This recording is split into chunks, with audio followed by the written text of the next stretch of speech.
বন্ধুরা আমি আবার চলে আসলাম একটা নতুন রেসিপি নিয়ে। নতুন অবশ্য না, সবাই জানা রেসিপি। তো রেসিপি নিয়ে চলে আসলাম তোমাদের সম্মুখে। তো রেসিপিটা আজকে বানিয়ে দেখাবো। অ্যাকচুয়ালি এই রেসিপিটা যখন আমাদের ঘরে পুজো হয়, পুজোর দিন আমরা সবাই উপাস থাকি। উপাস থাকার পরে কি হয়, সবাই কিন্তু আমরা নির্জল উপাস থাকতে পারি না। তো যা কিছু খাওয়া যায় ঠিক সেই হিসাবে আমার এই রেসিপিটা আজকে।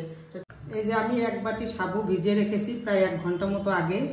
আপনারা ইচ্ছা করলে বড় ডানার সাগুটাও নিতে পারেন, কিন্তু আমি কি ছোট ডানার সাগুটা দিয়ে বানাতে ভালো লাগে আমার। তো আমি সাগুটা তো ভিজে গেছে, এখন আমি সাগুটা ভালো করে জলটা ছেঁকে নেব। ওটা আমি এখন ছেঁকে নিই। সাগুটা আগেই কিন্তু আমি ধুয়ে নিয়েছি ভালো করে। গ্যাসটা জ্বালিয়ে দেবো, দিয়ে যে কড়াইটা বসিয়ে দিলাম। এখন 2 চামচ মতন ঘি দিয়ে দেবো। কাজু ভেজে নেব।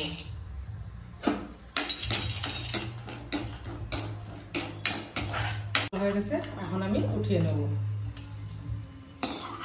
ঘিতে দিয়ে দেবো কিশমিশ। কিশমিশটা ভেজে নিচ্ছি। কিশমিশটা ভাজা হয়ে গেছে, এখন আমি উঠিয়ে নেব। ছড়া দিয়ে রাখা সাগুদানাটা এখন ঘিতে দিয়ে দেব।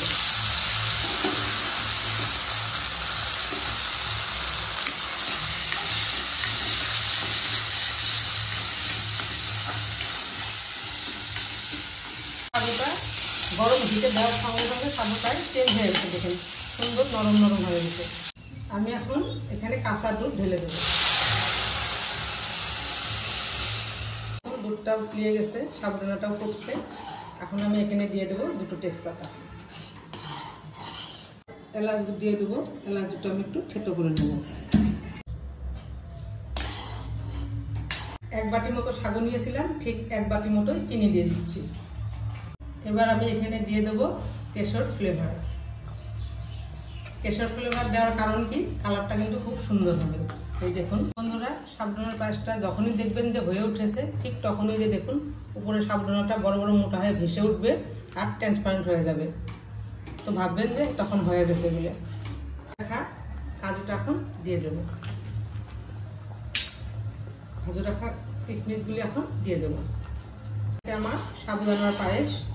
তো বন্ধুরা, সাবুদানার পায়েস কিন্তু গরম খাই না। এটা হওয়ার পরে আপনারা বাটিতে বেড়ে নিয়ে ফ্রিজে রেখে ঠান্ডা করে খাবেন।